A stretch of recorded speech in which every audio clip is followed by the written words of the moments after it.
It's Wednesday, the 19th day of September, 2012. I'm Alex Jones. Strap yourselves in for an extremely important, groundbreaking edition of Infowars Nightly News. Straight ahead. Tonight on the Infowars Nightly News, Alex Jones speaks with Infowars reporters Aaron Dykes and Melissa Melton about the UN takeover of our inalienable rights in the name of sustainable development. Plus, the dollar is headed for a rapid collapse as fake gold bars turn up in Manhattan. Then, Walmart sued after tearing up a woman's $100 bills. All that and more on the Infowars Nightly News.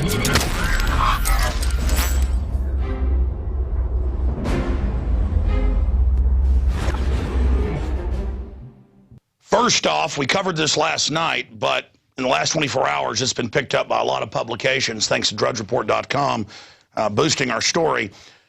And I'm covering this again because it's so incredibly important. DHS has purchased an additional 200 million more rounds of ammunition. Additional purchases include bullets designed for snipers. The FedBiz Ops website shows the DHS is looking to purchase an additional 200 million rounds of .223 rifle ammunition over the next 4 years, as well as 176,000 rounds of .308 caliber, 160 grain hollow point boat tail rounds, and an additional 25,000 rounds of blank .308 caliber bullets for sniper training. Now, again, this is out over the next 4 years, but they've already purchased $1.4 billion in the last year they've taken delivery of. So it's just so many of these purchases are coming in, we can't even track them all. And we've had police calling in, you name it, saying, hey, we've been told, get ready for martial law. Get ready for total collapse. I hope that's not the case, but all the preparations are being made. James Smith over at Prepper Podcast website highlights, it is the type of ammunition and not necessarily the quantity that is troubling. Smith points out the DHS acquisition of .308 rounds is a concern because they are set to be used by well-trained snipers. That's right. Police up close use handguns, 40 cal. They use 12-gauge cartridges. But when you .223 up close with rifles, when they start getting into .308, that's sniper. And that's what they admit they're for, is snipers. So just ongoing training on that front. Total arms buildup against the American people by the banks that have occupied and taken over this nation and who are working with collaborators. And I want to note, many of the collaborators in this country don't even realize that they're working for offshore banks. But they are collaborators. It's like most Germans actually thought they were trying to save Germany. Most Russians thought communists were, their bosses. And I mean, people just get into this mindset of not questioning. And you need to start questioning, or we're going to get deeper down the rat hole. And I say that to new viewers, new listeners out there. This is a report out of SHTF plan, Mark Slavo, but it also links through to a story I reported on yesterday. There's more on this. MSNBC, CNBC, and others are reporting the lower the U.S. dollar, the greater the intensity of currency wars.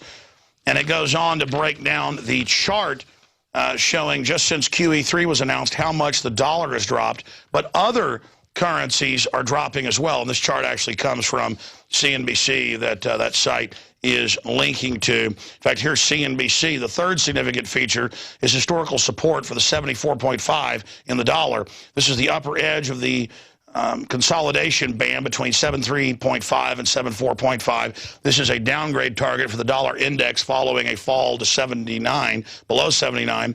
This target can be reached very rapidly over the next 3 to 4 weeks. A rapid collapse of the U.S. dollar puts immediate pressure on other dollar-linked currencies. So there's a race to lower currencies worldwide. There is a very low probability the U.S. dollar will resume its upward trend. The move below the value of the up trend line below the 75 confirmed the new downward trend has developed. So it's this seesaw up and down.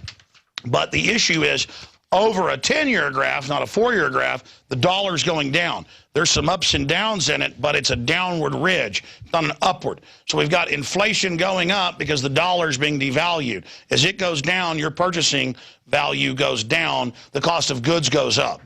And you see that hyperinflation looming. They've tried to export the inflation, but it's coming back in derivatives, from oil to natural gas to, well, firearms are pretty much a derivative now, never have been called that, but pork bellies, beans, everything, wheat, it's all going up.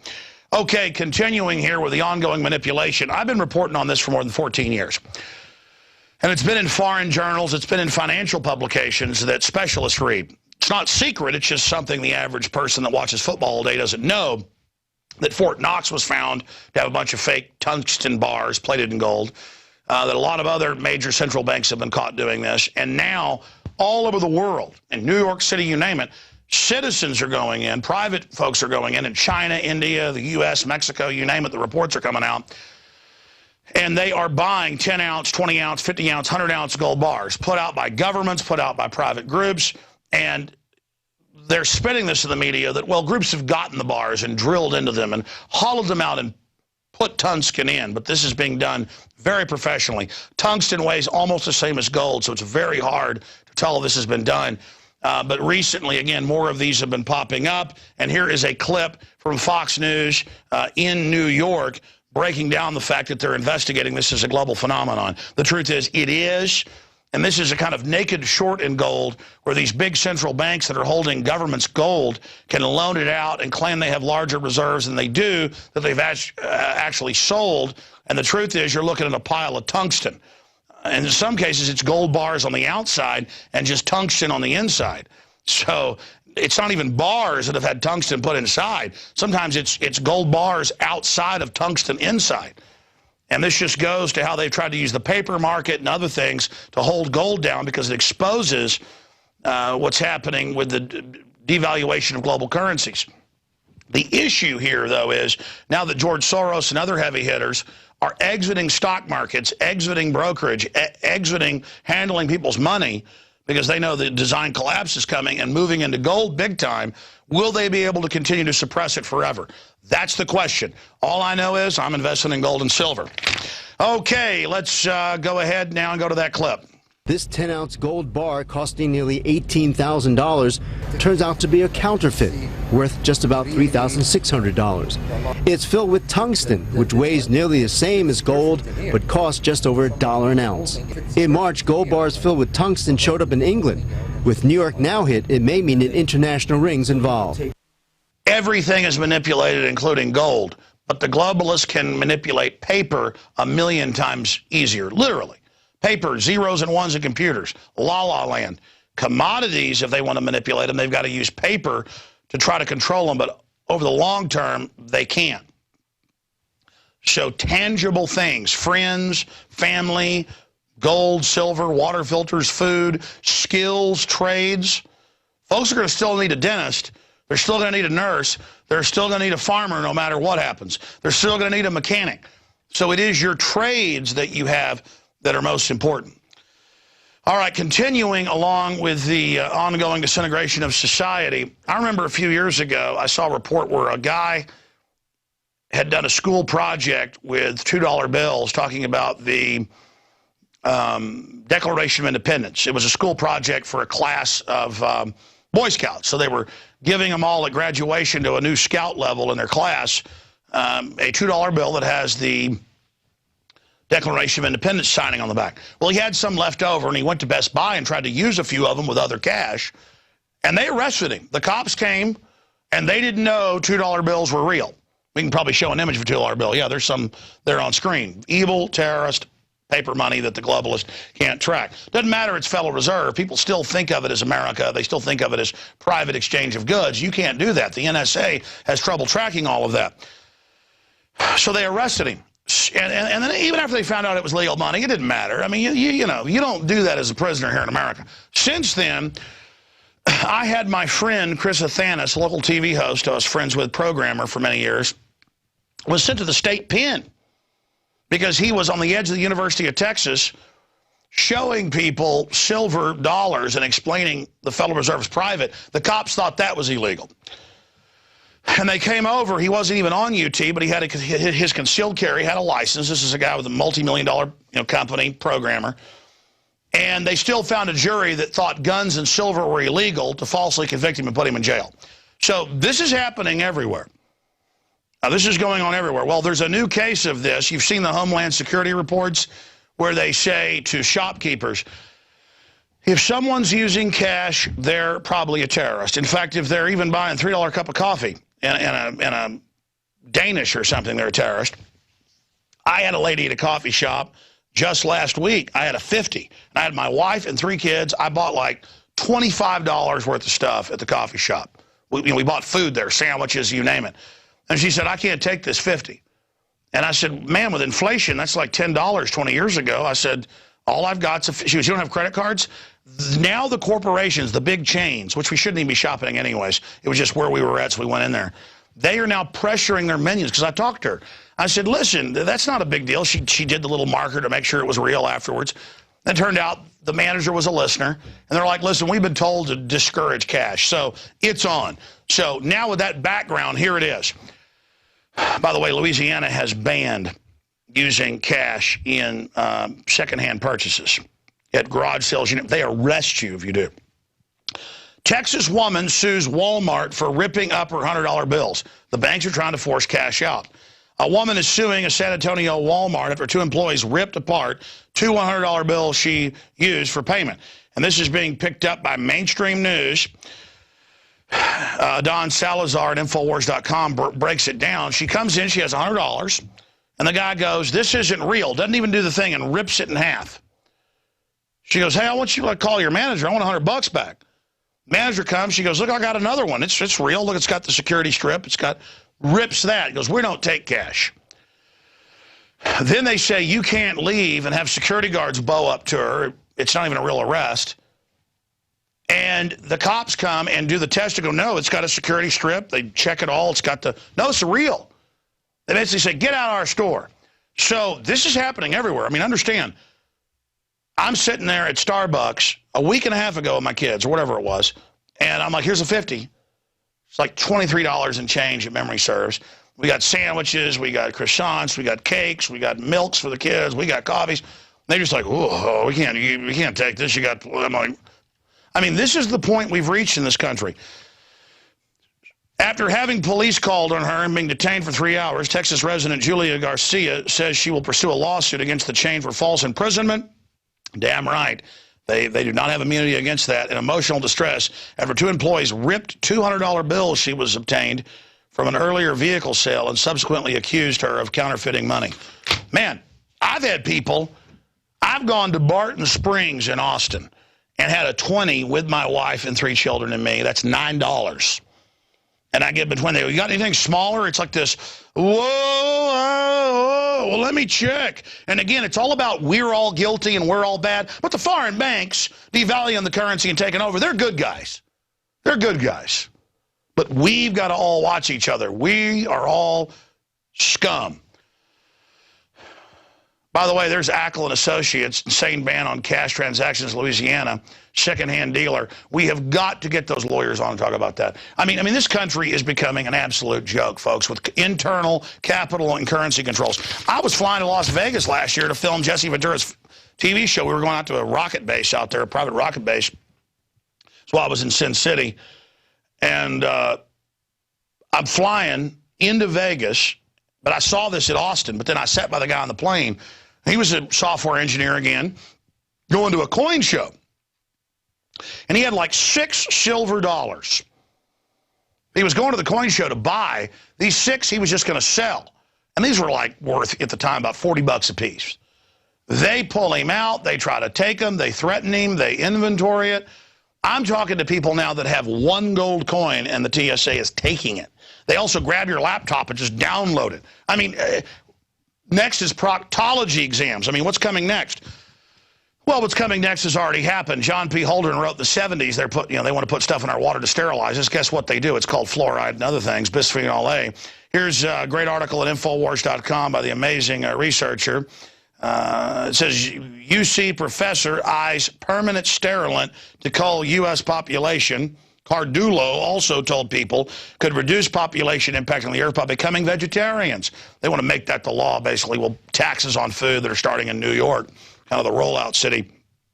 One of the things we know is the production of meat is incredibly expensive, he said. So they'll decide what you have if it's expensive. What about having an economy, punk? But you want us all poor, getting everything from you. You are going to start hearing more and more about humans' carbon footprint, and one of the biggest contributions to the carbon footprint of the production of meat we could do is simply by just becoming more vegetarian. We're going to be covering this with Aaron Dykes, Melissa Melton, with an amazing report coming up in a moment. Although the professor tells his listening audience that the lower their standard of living to minimize human impact on the earth, he stresses that this is itself isn't sufficient to lower fertility in the United States. Also, the professor continues saying famine, disease, and war and so on do not have the ability to effectively cull the human population. And they go on to break down cutting Chinese and American research. He goes on to say, mentions that this chemical has the potential of killing humans, causing not just temporary but permanent sterility in males.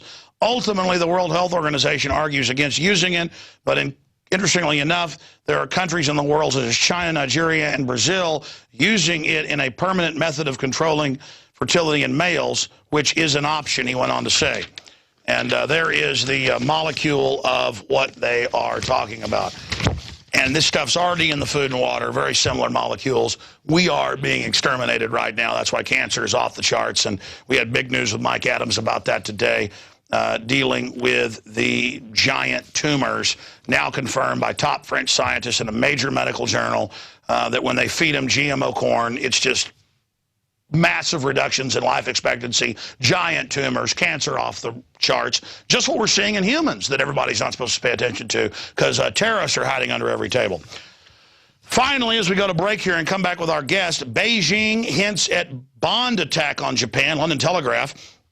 Just yesterday, their top general said they may have to have a military conflict with Japan. Notice this is all happening all over the world. As currencies are devalued, as global meltdown takes place, the system is now pushing towards war, which will get the general populations diverted into rallying around the flag and doing what their governments tell them when the governments themselves have been hijacked by foreign megabanks. It is clear, quoting the government, that China can deal a heavy blow to the Japanese economy without hurting itself too much, he said.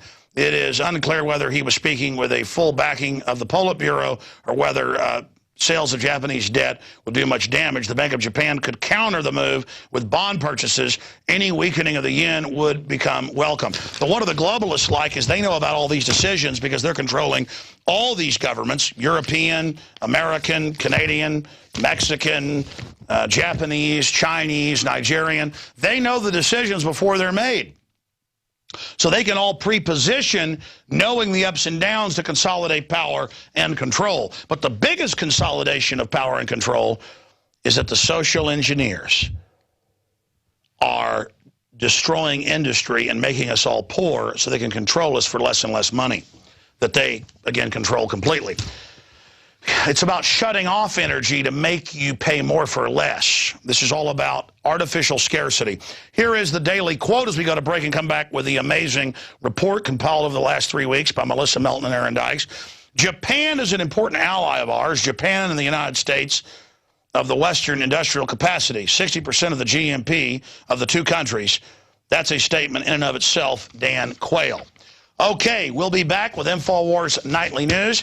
They want to make you so poor you can't vote with your dollars for organic food or vote with your dollars to get high-quality vitamins and minerals at places like InfowarsHealth.com. They want to make you poor so you can't afford 6 memberships for the price of 1 at Infowars Nightly News. You can sign up at prisonplanet.tv or InfowarsNews.com.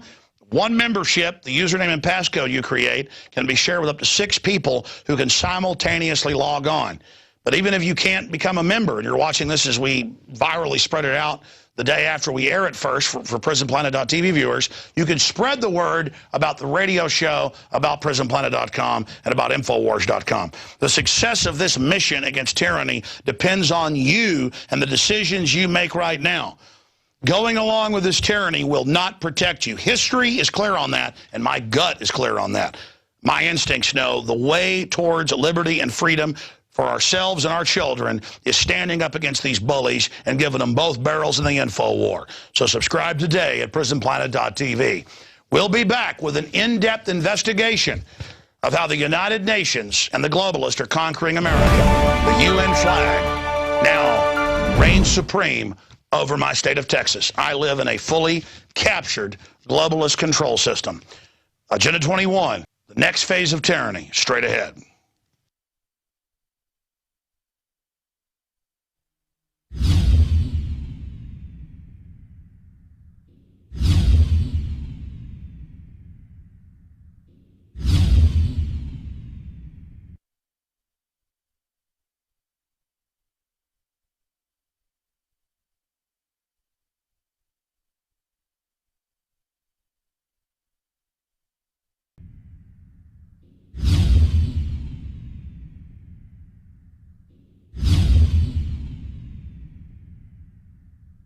Alex Jones here with a message to fellow freedom lovers. The prognosis for the entire planetary economic system runs from bad to worse. The globalist model is to shut down societies and starve patriots out until they acquiesce to the global takeover. That's why we've assembled the most vital and important preparedness items at InfoWarsShop.com. These are items that I did research on, that I personally use. You've got the Life Straw, so you can turn fetid water into safe water anywhere you go. The K-Tor hand crank generator to charge up key equipment during power outages or out in the field. Strategic Relocation, 3rd edition by Joel Skousen. When Disaster Strikes by Matthew Stein. ThyroSafe, used by Homeland Security to protect yourself during any radiological event. Hand crank shortwave AM/FM radios. Everything that we've researched and found to be the best is available at InfoWarsShop.com, and your purchase makes our InfoWar possible. We're getting prepared. Are you? InfoWarsShop.com.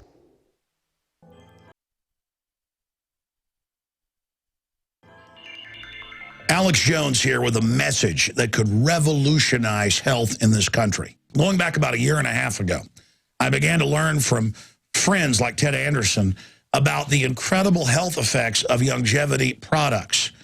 And I started promoting him some because I'd seen his weight loss, his health, all the things that had happened for him. Now, I've only stuck my toe in the water and lost a little over 40 pounds, and I'm still big. Aaron Dykes, who you know has been working here for 6 years at Infowars.com, lost 92 pounds. We're going to show you some before and afters. He began to hear the guest on my show a year and a half ago. He began to do his own research, and he implemented the information that Longevity and InfoWarsTeam.com is promoting and had dramatic results. And that's why I'm telling our listeners and viewers, you need to go to InfoWarsTeam.com and try just the essential fatty acids, the Beyond Tangy Tangerine, and the Pollen Burst Plus. And I believe you'll be blown away by the dramatic results that I've had and Aaron's had. Aaron, break down what happened, your story. I've been overweight in my life for far too long. Years ago, I lost a lot of weight, more than 50 pounds, but it came right back. I wasn't able to keep it off. More recently, I've worked really hard with diet and exercise to try to lose weight, but I just didn't get the results. It just didn't happen, and I wasn't able to stay motivated long enough to reach my goals. Then I saw what you were doing with InfoWarsTeam.com and the great products, Tangy Tangerine, kind of the base one to start with. I wasn't even trying to lose weight, but I got it because I wanted to feel better energy. I wanted that nutrition, didn't even understand how that could kickstart my own weight loss goals, but the products did that for me.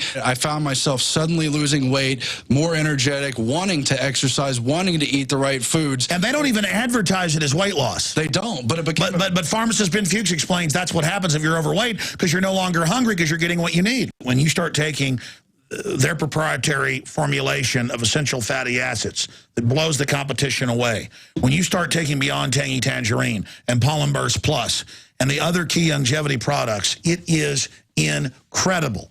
It was so easy to lose weight and regain health for myself, barely without trying, just from taking the products. I want to challenge our radio listeners to go to InfoWarsTeam.com. so you can see for yourselves the incredible results Aaron and others have achieved with longevity products that are discounted at wholesale prices at InfoWarsTeam.com. Sign up as a distributor and get wholesale pricing discounts at InfoWarsTeam.com. The revolution against tyranny starts individually with our bodies. There is a global awakening happening. The sleeping giant that is humanity is awakening, and a big part of that fight starts at InfoWarsTeam.com.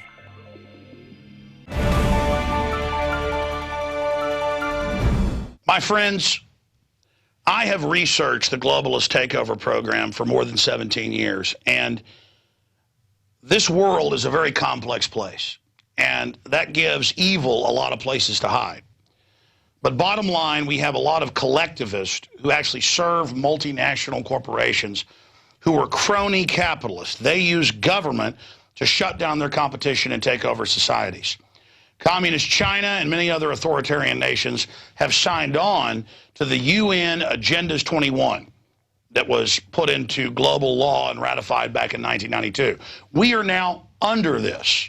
It means high taxes are on your business, your farm, but the insiders who have been selected, well, they're exempt. And this is happening all over the U.S., but also all over the world. I live right here in Austin, Texas, and I have just seen hellish activity where UN-sponsored groups have taken tens of thousands of acres of people's property without even paying them in some cases, and then turned around and built on it a few years later. I mean, this is just mafia saying, hey, we're taking over for the earth. They're shutting down our last Austin power plant. They've already doubled our prices the last few years, saying it's for the earth, but it's really for General Electric and others that are set to make even bigger profits by shutting down their competition. We are being financially conquered. We're going back into serfdom and slavery. And this is the first of many reports we're going to go out and research and present to you here, because all around Austin now and all over the state and all over the country, they're coming in and financing people to run for mayor and city council. They're coming in with federal and international and Rockefeller money, throwing money around and promising a bunch of stuff and taking over the towns, and then jacking up taxes to shut everybody down but themselves. It's amazing. You can't even build a house in Austin unless you're part of the insiders and basically make payoffs. This is so scary to see this happening. Now, we're about to premiere a report that's taken almost 3 weeks to put together by Melissa Melton and Aaron Dykes that they just finished minutes before airtime. Aaron Dykes and Melissa Melton. Aaron, you've got a lot of the research here in front of you. We'll do future reports on this, but we're behind the 8 ball here on time. From your research, I mean, I told you this was a UN takeover, but as usual, you went out and researched it and found, oh my God, you've been very angry about this. You don't usually have a temper. What did you discover, Aaron? Well, I already knew it was Agenda 21 and that all these terms matched up with sustainable development, but I went and checked again anyway because they all denied it at this meeting that it had anything to do with the United Nations. But at 2 different meetings. Yeah, 2 different meetings that had anything to do with Agenda 21, even though it's patently Agenda 21, which was always meant to be implemented locally through the NGOs, and that's what's happening here. But it's the same people from Central Texas who tried to push toll roads on us and all the other garbage with light rail and trying to put us in these compact grids. Seizing already built roads and making you pay for them when it's far and run. Tell them how many Rockefeller foundations were involved. Endless. I've got a list here just of, well, just a few of the environmental related entities that Rockefeller owns or contributes to. Everything from Urban Land Institute, Sierra Club, Open Space Institute. You get the idea. It's a bunch. And again, the key is they get these laws passed locally by their operatives who they... I saw an article where they've bought over 200 Texas newspapers just to get the toll roads in. They actually are buying the towns so that no one can resist them, because all the money and control is in taxing you to drive down the road or live or have a well. It's all one central smart growth plan that they wrote at least a decade ago, and they're still implementing it, even when the people said no, shouted them down at protest and public meetings. They're still Texas polls are 99% against this. They're just doing it anyway, and they're at these meetings. And what you found, Melissa, tell folks about the Delphi technique, because you show the video. They said just by coming to these meetings at the cities, you acquiesce to what they're doing. Oh, yeah. They said there was a bullet point on one of the PowerPoints right at the very beginning that said just by participating that you agree with everything that happens at the meeting. And basically all of the questions were leading. Everything was leading, and all the answers were preset. So no matter what you chose, you were choosing Agenda 21. What did you make of the fact, Melissa, that, well, I mean, just repeat everything I've heard in the office and all the documents, that they're going, we don't know what that is. Police. Oh, man. Some of the footage we shot, it was just amazing how fake they seemed when they were saying this. It just, you know, it was very obvious that they knew what was going on, and they're like, Agenda 21, 21, what does that number mean? Like, they were just acting totally confused. Meanwhile, you found the handbooks where they tell you how to deal with the public. Literal handbooks written by the NGO that works directly with the United Nations called Local Agenda 21. And it's the same. They call their workshops visioning seminars, community forums. It's literally in there page after page. And how to deal with us. Yeah. You were showing me all these, Aaron, because you dig into this stuff. Aaron's an incredible researcher. There's a few of them. The real bombshell one's only online. And then you went and interviewed the UT professor that calls his class. Tell folks. Yeah, I actually went and interviewed a professor who calls his class Agenda 21, and he says it's about collectivism. And he says it's about all of us need to learn how to live better with the environment. We need to be more ecologically friendly. But really... But that means giving society over to them. Basically, yes. You never hear them talk about GMOs, though. No. It's all, your carbon's bad, pay Al Gore money. Yeah, and we were told that, oh, this came out of the local communities, little towns with 10,000 people, that the mayor stayed up late at night to write these plans, even though they're directly out of the United Nations. And it's in every city in the country, in every town, and we've got them on tape going, no, we just thought this up. And then you go find out they're all working for the NGOs. And they say it has nothing to do with the national agenda. Clinton set up the Council for Sustainable Development. Obama set up his own partnership for sustainable communities. Notice the name of this book, same exact plan. And it's all how to integrate traffic with housing as well as EPA regulations. And then they branch out into things like USDA. It's really that rural council where they're trying to take over all of the heartland. And you watch the videos, word for word, it's all this, but they're like, we don't know what you're talking about. Tell folks about the professor at the end of the interview once the cameras were turned off. At the end of the interview, once the cameras were turned completely off, he waited for us to put them back in the bags even. Then he pulled out that he was a Democratic socialist, and he noted that his father worked for the CIA, and he motioned to a paperweight that had been sitting on his desk throughout the entire interview and basically put it in my face. What do you think that was supposed to do? My dad works. I guess he was trying to intimidate me at that point, because towards the end I asked a little bit harder questions, and I think he realized where I was kind of going with it when I said, well, yeah, no, these people are extremely authoritarian. It wasn't just him, Alex. There were grad students at these meetings who were part of these sustainable development classes. Oh, they've got a big career coming running our lives. But I tried to interview him, and the guy said, are you with the group? I'm not allowed to talk to you. And I was like, oh, they told you not to talk to us? And he walked away. And you yourself have a degree from UT. Yeah, I do, but I get treated like trash on the campus, so I guess that's what being an alumni is all about. Well, man, I tell you, this is amazing. I want to just show people this. This is from their own sites. Look at all these Rockefeller foundations, each one of these. Every one of them set up by these people. See, real power is in controlling everybody, deciding what you can do, how you can live. It's a cute name like Nature Fund, but then you look at who's on that board. It's people from Bain Capital, people from Rockefeller foundations. It's people who run J.P. Morgan and are still on those boards today, dealing with this land that they're going to turn over in some corrupt behind-the-scenes fashion. Yeah, well, people need to look at these books, because this is what they're setting up right here.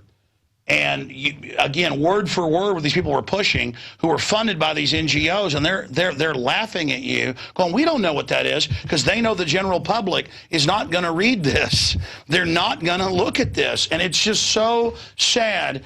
And you know, maybe some of the people that work for them are useful idiot minions. The point is, the professor started saying the family was a tyranny. Well, that's standard. In Germany, they've already passed the law, no new homes for families. Families must live in communities, in dorms, with all these weirdo socialists telling you what to do with your kids.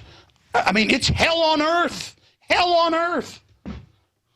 Yeah, he pretty much said the nuclear family has its own brand of tyranny, and then he explained to me exactly how that was. And that driving in cars was a tyranny. Yeah. It makes mothers subordinate to have to take their children to live. As if dad and mom don't both. I mean, it is amazing. Yeah. Well, we know how the globalists treat women. We've only got about 1 minute left before we go to this piece. I guess we call it Texas taken over by the UN, or the UN conquers Texas. But again, this is everywhere. This is all over the country. 60 seconds, Aaron. I've got the map from HUD. It's mapped out almost every region in the U.S. It matches this congressional map. Oh, half the country off limits. You bet it does. But just in Texas, they've got the Houston greater area. They've got the Dallas-Fort Worth area and Austin in a big triangle. It's all going to be gridded out. Almost nothing will be left free. That's coming up in this report, Melissa. I just feel very sad for the people that go to these meetings. They think they're doing something really good, and they go in there and then they're told, this is your vision for your community. But it's not. It's not their vision. They had nothing to do with it. It's being imposed upon them. Great job, guys. And we're going to continue to go to these meetings and cover it. We're going to continue to document this. And folks, all over the country, all over the world, it's the exact same thing. This is happening in your town right now. And you walk in, they go, by coming to this meeting, you agree to whatever we do. And you don't even get to speak in the meeting. You have a sticky note that you go and you put on the thing. And that's how the UN model works with NGOs. They have financed NGOs that let the public speak in fake town halls, but you don't vote. They have these regional governments funded by the feds, the globalists, and others who come in and then totally take over your society. Comments on that? I mean, that's exactly what we saw in this. I mean, the people came, they thought they were going to get a grocery store in Hutto, for example. And then when I went and asked the lady who was running it later, 94% of people here think they're going to get a grocery store. Are you going to add that into the plan? And she said, well, this is just for planning. We can't just make a grocery store. No, all they do is they get you to sign on to controlling the land. And then Michelle Obama says, we'll end the food deserts. The feds are going to decide what happens in your town. It's all going to be insiders. I was talking to a fellow who helped at-risk youth. In fact, he trained over 100,000 people total over a decade in these classes. And he described how as soon as Obama came in with big government, all the little grants to help at-risk teenagers, people were just gone. And it's literally like mafia groups now in control of it. That's all this is. This is just mafia. This is just rolling in and saying, hey, we're the boss. We're the grasshoppers. You're the ants. Yeah, I called up the NGO, ICLEI, who works with the United Nations, because Austin's a big ICLEI city. It's the model city for the world. We have the biggest carbon cuts. Yeah, we're in the heart of the UN takeover because they know Texas was free, so everybody ran here to get away from big government, but they've landed their attack forces. And whenever the federal government gives out grants, they call up entities and tell them how to get the grants, so that's pretty insider. And they call it a consortium of a regional unelected government that works with some shell game environmental. Our tax money and corporate money goes to the regional governments. Yeah, and it's sick, but they tell you that's accountable because it's mayors and councilmen. But they cherry pick their minions to make up the board. Could Congress go and play a baseball game and start legislating from on the field? I mean, yeah, hey, we had 20 Congress members that came to the baseball game. We don't need that old government. We got 20 congressmen here. Yeah, but who flew them there? Who paid for the hooker in the hotel room? Exactly. Good God, this is so unbelievable. Oh, okay, well, here you go. Today, Texas, tomorrow, the world. Here is the report on Infowars Nightly News. This is the Infowars Nightly News. I'm Aaron Dykes. And I'm Melissa Melton. Agenda 21 is not a conspiracy theory. And while it may seem harmless or even helpful on the surface, it is a UN-inspired, banker-funded scheme to institute a global government from the ground up. Right here, right now, our country is being taken over in the name of sustainable development. Local environmental groups are meeting in towns across America backed by big federal grant money, but behind that, entities like the Rockefeller Foundation. Their sustainable community meetings are not only a takeover, but a buy-in to a planned society controlled by a psychopathic elite, all sold with a smile. So to find out more, we decided to investigate some of those local meetings taking place in Texas to find out about the dark deception behind this Agenda 21 scheme. They had growth on them so quickly and so heavily they didn't have time to plan. What is sustainable development? The conservation of energy resources. People that live there maybe don't have to drive as much. Concentrated and balanced growth. Concentrated and balanced growth. And the kind of growth you want to see. To help you achieve the vision. Higher density mixed-use development in the center of town. How compact or not is it? Creating this much more interconnected grid. Growth here is more balanced. Housing and jobs balance with the stakeholder committee's participation in line with the Sustainable Places Project. The Housing and Urban Development Department of the United States awarded Sustainable Communities Regional Planning grants to Texas, giving $3.7 million to the Capital Area Council of Governments in a project that spanned Austin, Texas, as well as neighboring rural communities that include Elgin, Lockhart, Hutto, and Dripping Springs. The grant specifies guidelines for energy use and climate change mitigation, as well as the integration of smart housing, nearby job sectors, and integrated transportation systems. The members of the project we spoke with in Elgin were apparently unaware of HUD's related agenda to the larger Agenda 21 program. Agenda what? Agenda 21. What's the number stand for? 21st century. And what does that mean? Well, I'm not familiar with it at all, so I couldn't comment on that. So I'm not sure what their criteria or their outline is on that. Respectfully, there is no national treaty that obligates local governments to follow Agenda 21. That just doesn't exist. That's a myth. We're promoting sustainable, responsible development.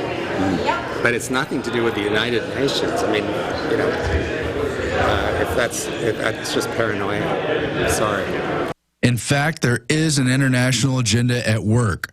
Austin is a model city for the ICLEI.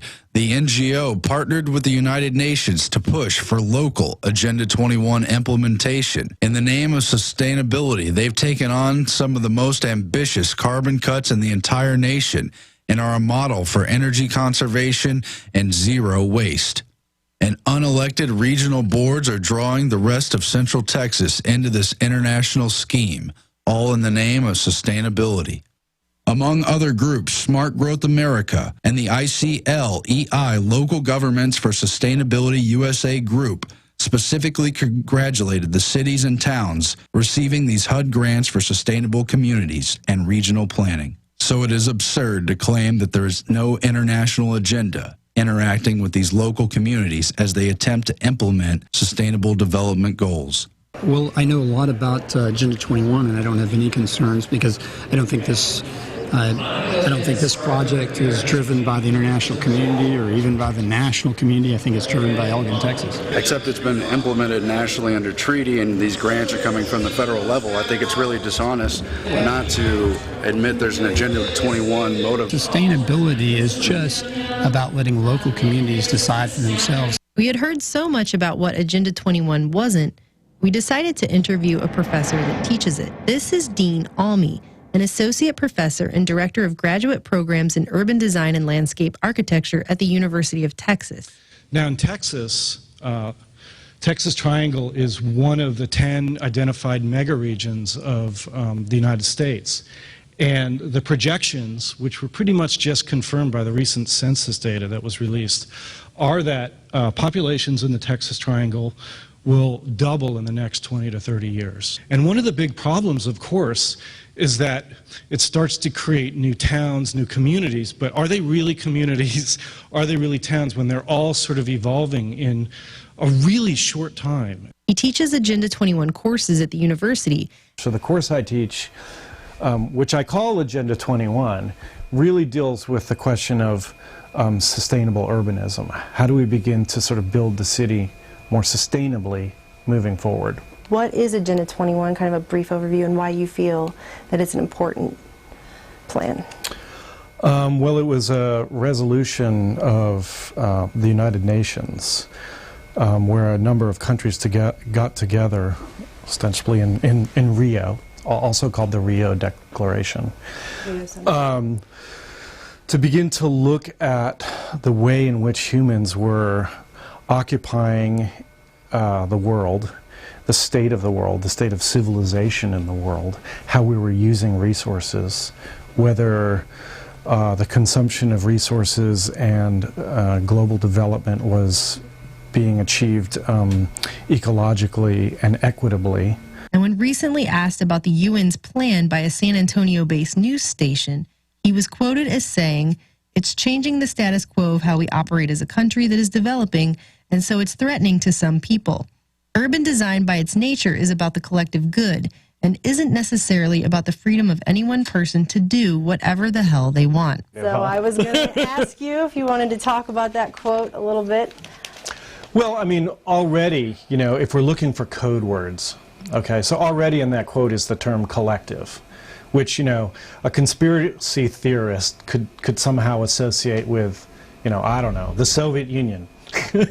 Right? And that's not the intent. You know, collective just means us together as a society.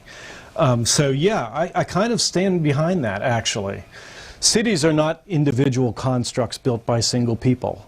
Cities are collective constructs where we all live together, and we have to balance the needs of individuals and the needs of collective society. And cities, by their very nature, would be very difficult to construct and manage and develop if they were all sort of politically anarchic. Agenda 21 Sustainable Development Visioning meetings rely on the Delphi technique, a manipulation tactic wherein a facilitator ensures a public forum goes as planned with the predetermined outcome already decided upon by those who ultimately called the meeting. The Delphi technique was created by the Rand Corporation in the 1950s for the U.S. Department of Defense to use as a psychological weapon during the Cold War. While community feedback is encouraged, the final outcome is driven by leading questions and preset answers. These same exact strategies were outlined in detail in the local Agenda 21 handbook. We saw this at both sustainable development meetings we attended. No matter what answer a community member chose, it all fed into the Agenda 21 plan already underway. The project planners admitted they weren't working with a blank slate, but were instead following a plan already mapped out by so-called stakeholders. What we want to be really clear about is that we're not starting from sort of an empty slate. Your community has done a lot of work in setting in place lots of plans and policies like the comprehensive plan. We're planners. We've been involved in projects mostly in central Austin and around that area. We worked on the Miller redevelopment for many years, and we're still working on it. The downtown Austin plan. We're working on several master plan communities around the region. A lot of our focus on urban infill and redevelopment. Jen, have you ever heard of Agenda 21? Yes, but just recently. Is this a part of that plan? No. Is it affiliated in any way? No. The reason I ask is because you use a lot of the same terminology, visioning workshops and sustainable development, and a lot of that falls under that plan, and I just didn't know. Well, that is very traditional planning talk from the last probably 30 years. So we always talk about, having a vision. What is the general big picture vision? But there's a larger agenda going on. I mean, this is a regional development. It didn't start here in Elgin. These proposals didn't originate here in Elgin. They're being done in other cities. I think these proposals did originate here in Elgin. Why are all these plans springing up all at once at the same exact time, all over the country, all over every city, though, if it's not a coordinated effort? Well, I don't want to be contentious with you. I would just say that I think that's a myth. They're not springing up all over the country. In this whole region, there's 4 cities looking at it. In fact, these sustainable communities were popping up in nearly every major metro area across the country, all funded by HUD. And these sustainable communities are pursuing the international agenda under President Obama's Partnership for Sustainable Communities, joining together the policies and regulations of housing and urban development, the Department of Traffic, and the EPA. I actually went to my first sustainable development meeting last week. They received a federal grant from Obama's Partnership for Sustainable Communities, and they seem to use a lot of the same language in Agenda 21. I didn't know if you knew about those sustainable meetings that have been happening around here and if those are somehow connected. Well, there are a number of layers of sustainability. I mean, almost to the point where the term itself is sort of overused. But here at the School of Architecture, we have a Center for Sustainable Development, which does get grants from foundations, sometimes from federal government, usually from philanthropic foundations. And they are a clearinghouse for a whole series of different initiatives. Texas has been faced with so-called smart growth proposals for well over a decade now. For years, bureaucrats in the Texas area laughed in the faces of activists, even as they gave passionate speeches defying the implementation of toll roads and other unnecessary infrastructure already owned by the state of Texas and its citizens. Instead, unelected regional boards like Campo moved the measures forward as best they could, while insiders who amounted to little more than thieves skimmed off the top and made millions off of secret deals. And yet we see some of the same regional players pushing for further development in the name of sustainability. The Central Texas Vision for Growth was directed by CAPCOG, Trust for Public Land, and Envision Central Texas.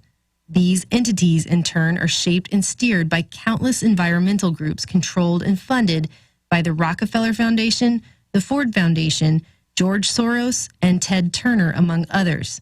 Their alignment with Agenda 21 is well documented. Sustainable development was coined by the United Nations to mask a covert takeover at the local level. Land conservation and smart growth planning have been used to subsidize insiders, allowing development to be hijacked while the system picks winners and losers, reaping the profits at our expense. Everything in green is the protected area. So you see there's not really much protected areas 15 years ago. 2 years ago, this is the work that we did. All this land was purchased by cities or by the city of Austin or the county, and we use our funds and our political clout to encourage the city to purchase these lands for protection. Has any of that been developed on? Yes. So this does not mean there's no development. What it means is that the development is done in a sustainable and ecologically friendly way. By implementing Agenda 21, it's a local implementation. It's from the bottom up kind of thing. That by putting all of these regulations environmentally and putting them on the urban areas that are usually the economic centers for cities, that you're sort of picking winners and losers in a way, because you're saying that only people who will adhere to these things are allowed to develop, and so there's kind of a bigger agenda there with that. I don't know what your thoughts are on that. I would turn it around a little bit, and I would say, I don't know that we're picking winners or losers. This is not a kind of environmental nepotism that's going on. I mean, but I think it's a mistake to think that rules don't already exist everywhere. The United Nations has made its anti-private property stance abundantly clear. Quote, "Land cannot be treated as an ordinary asset controlled by individuals. Private land ownership is also a principal instrument of accumulation and concentration of wealth and therefore contributes to social injustice. The provision of decent dwellings and healthy conditions for the people can only be achieved if land is used in the interest of society as a whole." First of all, we have to believe that humans need to live kind of symbiotically with the earth, that we're not here to dominate the earth. You know, when the United States was founded, and many of the original sort of authors and thinkers who wrote about, society in the U.S., and people like Thoreau, for example, there was a sort of idea that the U.S. was this great wilderness, that we could just go out and sort of settle the wilderness and be pioneers and live on our own and be independent. And I don't think it's like that anymore. I mean, there's very little wilderness left in the United States. Sustainable development is the philosophy designed to bring human beings across the globe under the full control of a narrow human elite. It's a 40-chapter document to basically control the world. It's based entirely on socialist control mechanisms.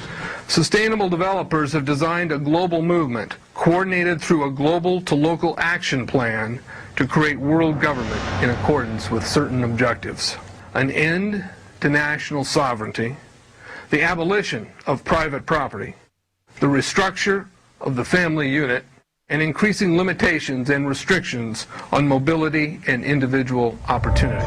Professor Almy admitted plans to restrict travel were ecologically necessary, and his contempt for the family and Western civilization was thinly veiled. You know, the suburbs bring with them their own kind of tyranny, right?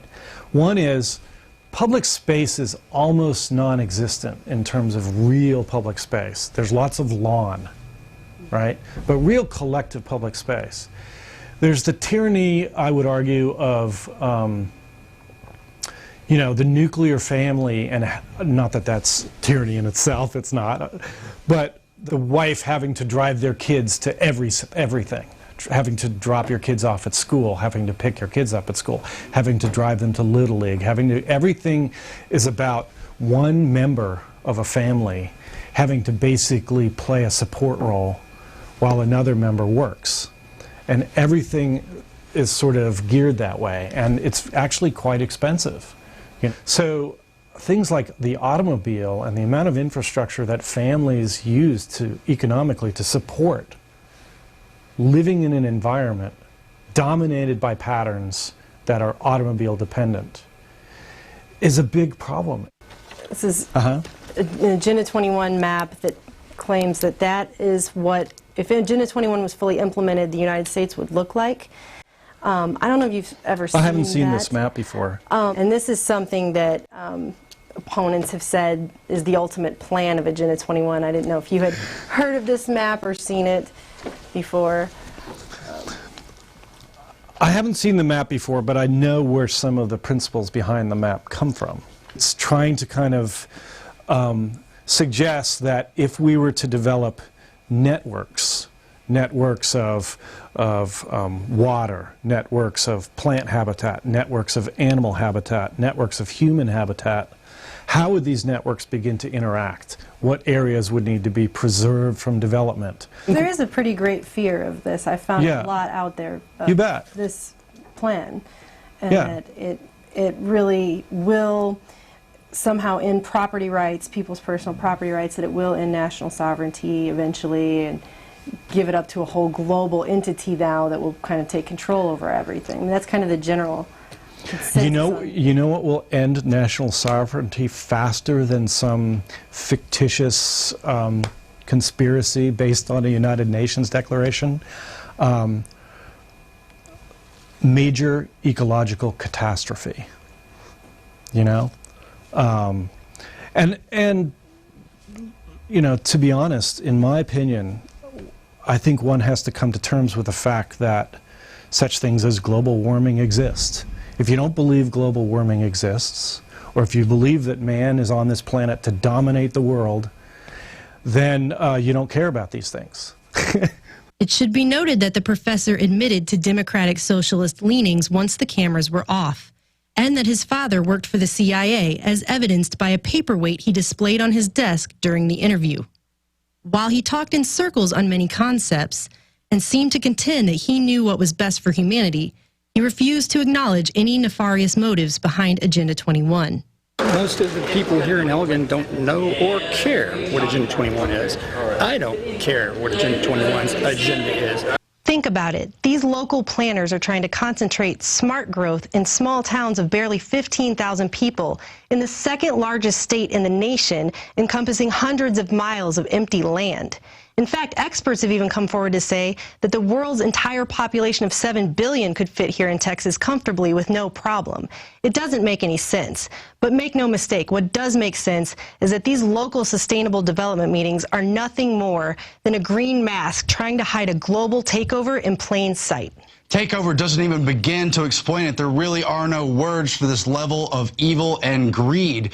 These are just front groups we've analyzed in the video today. But when you look at the real players behind them, the bankers, the people with connections to families like the Rockefellers, you begin to understand the true corruption, the real nature of evil, where mega wealth aligns with an agenda to destroy humanity and control our future for their gain. For the Infowars Nightly News, I'm Aaron Dykes. And I'm Melissa Melton. This is real investigative reporting. This is real research. This is putting our necks out there against these groups. Ladies and gentlemen, there's one thing they can't stop, and that's you becoming informed and taking action. I guarantee you this is happening in your town, because there is trillions of dollars in this. This is the whole ball of wax. Please get this report out to everyone you know. Please warn everybody that this takeover is taking place. We can stop these people, but it's up to you. Learn how they operate, learn what they're doing, and stop this globalist corporate takeover. The globalists have gotten good at this. They've taken over so many third world countries, old world nations, European nations. They are tyrants. They've got a formula, but they have a playbook. They have a formula. We know their formula. And if we'll wake up to the fact that they're doing this, they're like, hey, we're just planning. We're just, you know, city planning and social planning. Yeah, by globalists that have hijacked our country that are eugenicists. That's like saying, hey, this is just a meat cleaver. I'm just hacking you up with it. I mean, what's the big deal? This is happening right now, so it's up to you to take action. I'm a reporter. I'm not a general. But I will tell you this is an info war. So if you want orders, here it is. Get out there and take these people on in the info war. They are absolutely anti-human, anti-liberty, anti-freedom. They are parasites from the word go who think we should thank them for running our lives. I know this. I declare independence, 1776, Part 2, against these people. And I know you're doing that as well. The Washington Post, the New York Times, they all admit, oh, my God, people are waking up to Agenda 21. Yeah, it's real, but it's a good idea for you. It's collectivism. It's communism. You're going to like it. No, we don't want it. Even if you were angels, we want our free will, but you're not. At the top, they're eugenicists, wicked, power-tripping control freaks.